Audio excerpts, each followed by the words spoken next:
Am I the butthole for blowing up at my husband for how he reacted to the news of my brother's death? My brother passed away 2 weeks ago. He was in the hospital for weeks. He was very sick. During that time I was very stressed out and worried a lot. I was busy with work, the house, my son and my brother. My husband works from home.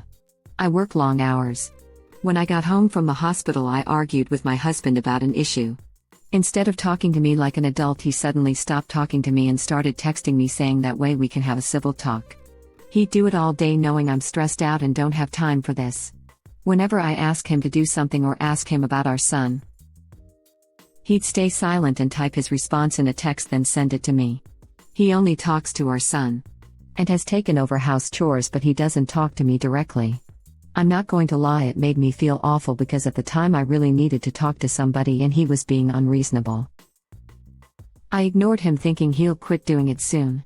2 weeks ago, at 7 in the morning I received a call from my mother telling me that my brother just passed away. It was an awful, devastating moment for me. I was in shock but calm enough to give my husband the news. I told him my brother just passed away. He was still in bed at the time but was on his phone. His reaction was that he looked at me for a few seconds, then started typing on his phone. My phone was still in my hand when I received a text from him, saying I'm sorry and that's it. Didn't speak to me even after hearing the news. I didn't expect he'd do that. I lost it. I blew up at him and I started crying. I called his behavior unreasonable and his reaction to this devastating news was awful. I was hurt and he finally spoke up and said that he's the one who's hurt and that I shouldn't have blown up at him because it wasn't his fault my brother died. He then left the room. A few minutes later he started knocking on the door apologizing and trying to say he didn't mean to make me feel bad. I got ready and I went to my mom's house. He called and texted but I didn't respond. My mom asked about him and told me I shouldn't lash out at him because that will never solve the issue. After I told her, not the butthole, at a moment to prove that he was your partner there to support you in one of the worst moments of your life, he chose his wants and how he felt. Text him your divorce lawyer's number. Edit. Holy crap, I come back from the gym to awards. Thank you everyone. And to the one complaining about awards, people spent their coins on me, I will always be thankful. Don't be bitter. Whether she leaves or not, I feel she needs to do something serious to get his attention, since some people are criticizing my divorce lawyer comment, and going to her mother's was clearly not enough. But she needs time to grieve before having to deal with the next trauma, her husband's behavior. This is horrifying.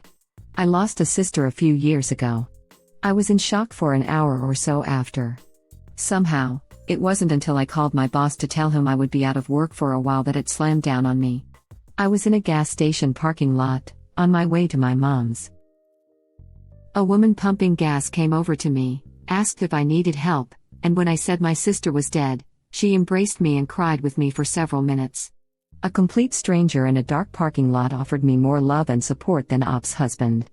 The man is a complete monster. I found out my grandfather, who I was very close to, had died while I was standing in my booth at an outdoor art festival, selling my work. I was in the middle of wrapping up a woman's purchase, but I took the call from my brother because Granddaddy had been in the hospital. I started sobbing. My husband was my assistant that day and knew right away, and hugged me until I was able to ask him to take care of my customer. I passed off the lady's purchases to him to wrap, and my customer just stepped forward and hugged me while I cried and cried. I'll never forget her.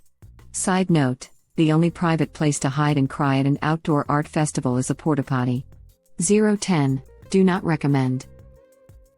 I'm sorry about your granddaddy, and the porta potty.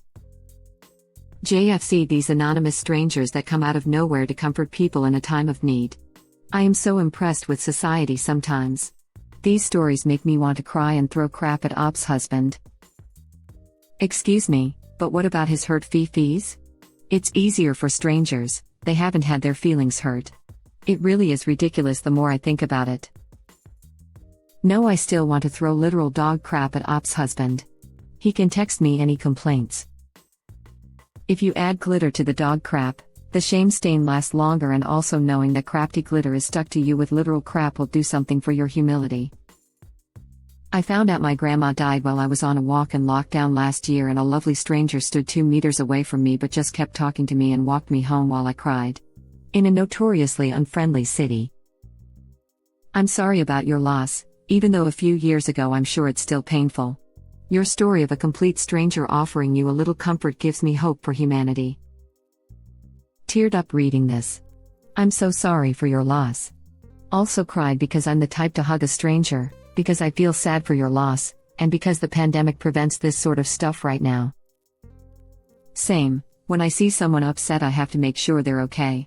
I'm glad to see other people checking in with their fellow humans.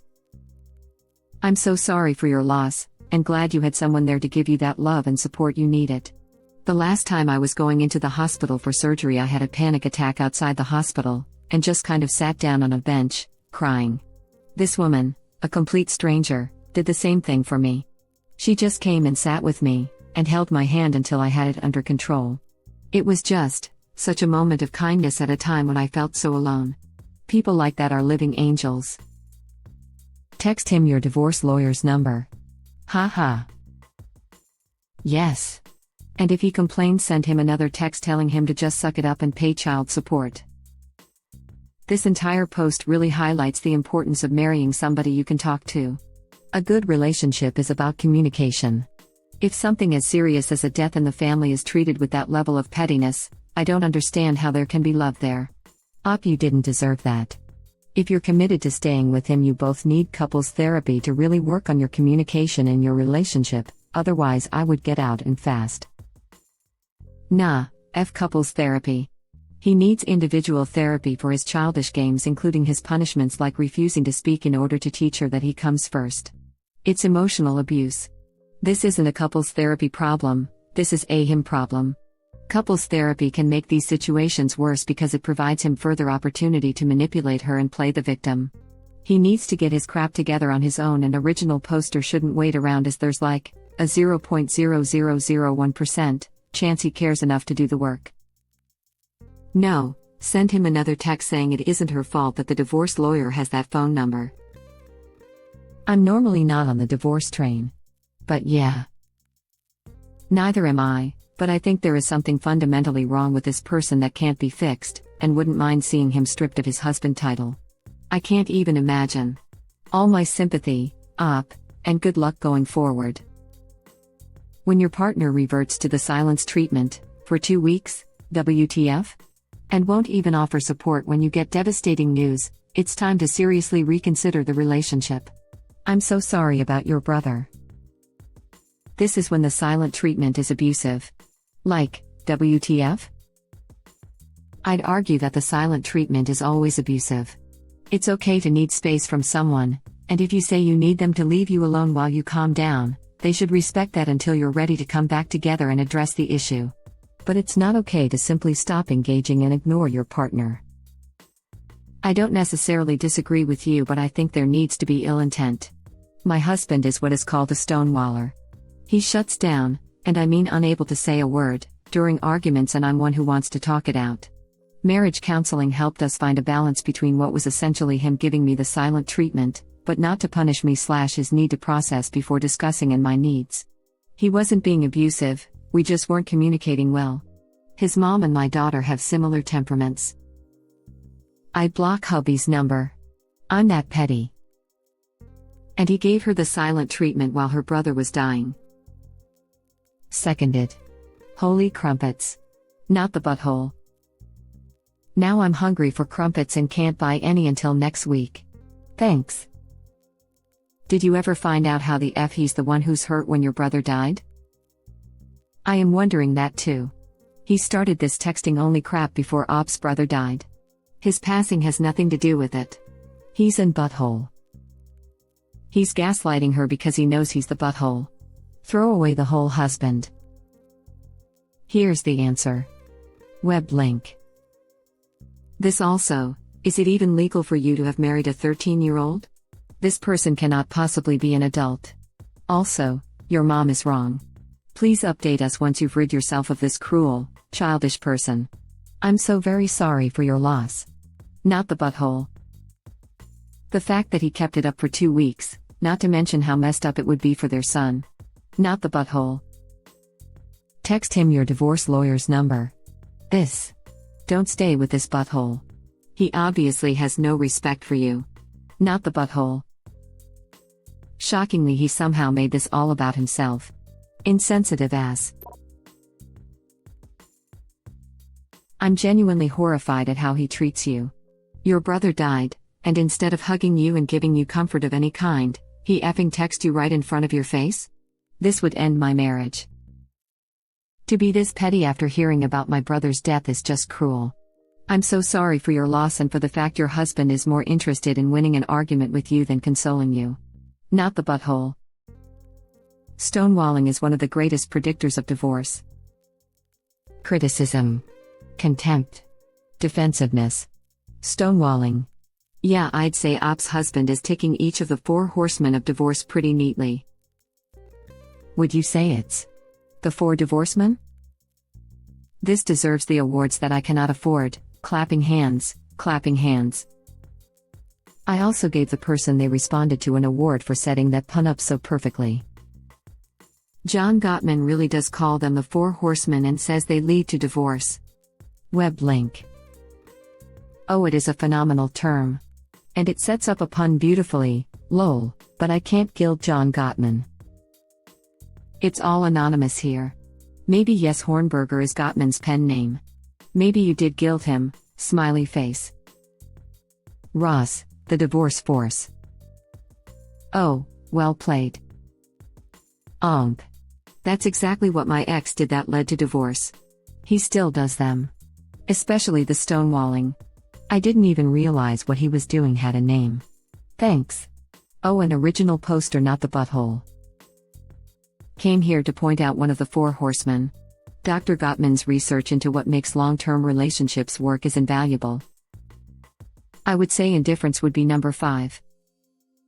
I feel like this is pretty truthful because even when I got into arguments where he stonewalled me, or when I would say I needed space from him after he upset me and needed to be able to deal with it, he would call that stonewalling. With my ex-husband they only lasted a few hours, not 2 weeks, and when my brother died, he was there every moment supporting me because his own brother had passed away and knew intimately how much of a sucker punch of pain, suffering and grief it is.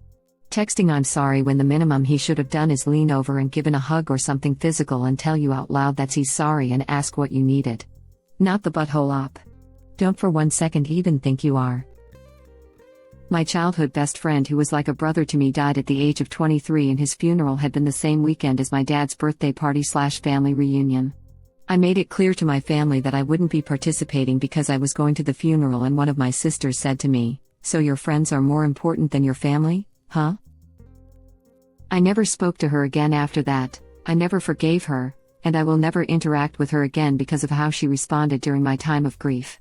She was an adult that should have known better.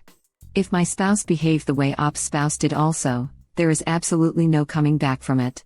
It's over, the relationship is broken.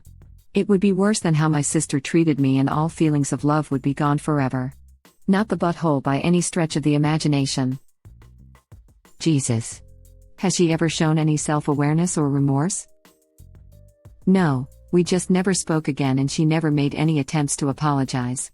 We always used to butt heads a lot, so I'm not even sure if she knows what the last straw was at this point anymore. My younger brother lost one of his friends when he was 21, so this hit close to home. Your sister's answer took the air out of my lungs. I'm at a loss for words. I could never look at that person the same way again. I'm not surprised you chose to cut contact then and there. She nuked your love for her with her callousness. This times 1,000. I cannot believe your husband is such a ducking baby he could not bother to console you when your brother died. Your husband is not a butthole, he is the butthole. You should seriously spend a few days away and let him know you're rethinking your relationship and that you need a partner who can communicate, whether that's him or someone else. You are not the butthole, and honestly, the very fact you haven't served him with papers yet is a testament to your incredible patience. The only message I would be serving this man are divorce papers through a lawyer. The whole thing was petty enough as is. But to text her I'm sorry like that and then make himself the victim. Absolutely heartless. Not the butthole. You dealt with his bizarre, thoroughly immature behavior for 2 weeks, and when he carried on with it at one of your most vulnerable moments, you couldn't hold back.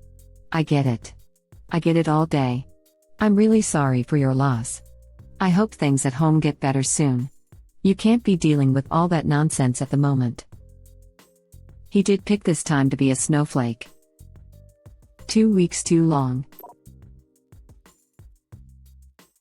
Not the butthole, your husband is behaving crappily.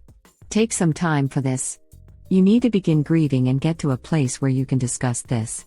It sounds like a problem that's been building for some time. What he did was not helpful, reasonable, or healthy. It was childish and manipulative. I'm sorry about your brother Op. I found therapy a lifeline during a heavy year of loss. I was genuinely horrified at his behavior. This is one of the most immature, hypocritical, and childish behavior I've read about in a while. And that's saying something, considering this is Reddit. He has some nerve acting like he's teaching her a lesson about communication by being a crap communicator. And even if it had been justified, which it is not, you don't stubbornly stick to that behavior when a loved one just died.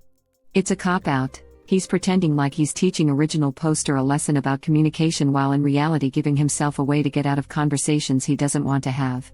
If he didn't enjoy this method of communication, there is no way his first response would have been another effing text message. He would have forgotten about his crafty idea in a heartbeat in the face of his wife's grief. Op, don't listen to your mother. She's in the middle of dealing with the grief of losing her son and likely also has the mindset that marriage always has to work out, even if someone, usually the wife, has to sacrifice their own well-being for that. Even if I'm wrong there, she's probably too caught up in grief to be able to process and deal with another issue at the moment. Also, I'd like an Am I the Butthole post from his perspective so Reddit can get the opportunity to rip him to shreds to his face. Maybe that'll teach him a lesson about communication. It's stories like this that make me realize how lucky I actually am with my family/friends. When my grandpa died, everyone we knew rushed to our help. Not in my wildest dreams could I imagine some as heartless and selfish as Op's husband. To be honest, I wouldn't go back until he goes to therapy because obviously there's something wrong with his capacity to feel empathy. Thank you for watching. Please subscribe to be the first to know about Red Rabbit Reader's new videos. If you like our videos, please like them on YouTube and share them with your friends. We welcome your comments below. Press to start another of our videos.